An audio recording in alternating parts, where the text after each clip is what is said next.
When the time comes, will you be ready for retirement? A new study says most Americans won't. Now there are new fears that the Social Security might not be there when many people need it. If Congress were not to act, full scheduled benefits would not be payable at the point of trust fund reserve depletion. The payout exceeds the revenue collected by Social Security for the first time since 1982.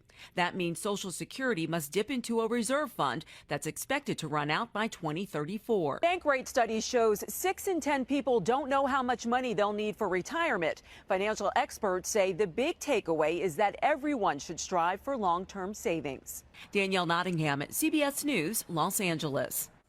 The same report also says Medicare, the federal government health insurance program, is also in trouble. It's facing insolvency in 2026, 3 years earlier than last predicted. That's fine. You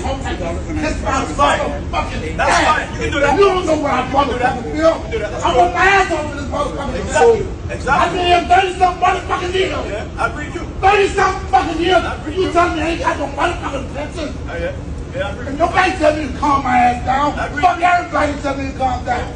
God damn it. This is my motherfucking money y'all playing with. You're right, Dwayne. Fuck that shit.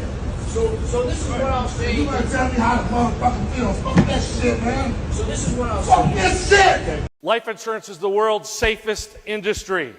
There's an account that yields 5 to 6 times more than long-term CDs, has guaranteed returns in most cases, does not have to be reported to the IRS, can be accessed by any time without penalty, lets you retire 100% income tax-free, and yet almost no one knows how wonderful these plans are because the government places tight restrictions on the advertising of these accounts, even though they are 100% legal.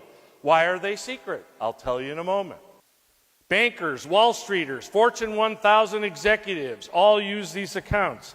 Yet 51% of the people who manage equity funds on Wall Street have zero stake in their funds, and they own enormous amounts of cash value life insurance. Bankers take this money that they pay you on your savings, and they make 37 times more on your money and they get to keep it. Life insurance is easily accessible. It is liquid. 4,000 banks own $140 billion of cash value.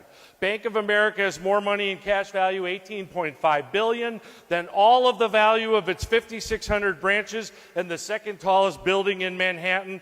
Those are valued all at $10.9 billion. Citibank is $4.5 billion. JP Morgan Chase, $9.8 billion. Wells Fargo, $19.3 billion. I ask every one of my clients when I read them this, how come the banks don't have all their money in CDs? You're laughing, nervous laugh. How come? Because they put their money in a place where it is dead bang safe, where it is accessible, where it accumulates without current taxation. If you take guys like the guy who ran GE, I can't think of his name because I'm going so fast right now, they're paying his pension using the cash values of his life insurance, and the corporation is happy to do that because they will be reimbursed for every cent of pension money they paid him. Right. I noticed that a lot of these rich people, what they do is they'll get a whole life insurance policy on themselves, right? You know, you have the banks, right? Right. You have banks like Wells Fargo, Chase, all that, and then you have something they consider as your own bank. You are your own bank, right? By you are your own bank, what the rich people do is they go get a whole life insurance policy on themselves, right? And with the whole life insurance policy, they don't get taxed for anything because they do the same thing that the banks do. When we go give the bank our money, the bank then transfers that money over into somewhere that it cannot be taxed, where they can't be taxed, which is a life insurance policy. When we get our own life insurance policy, we are our own bank, and I put $100,000 in there.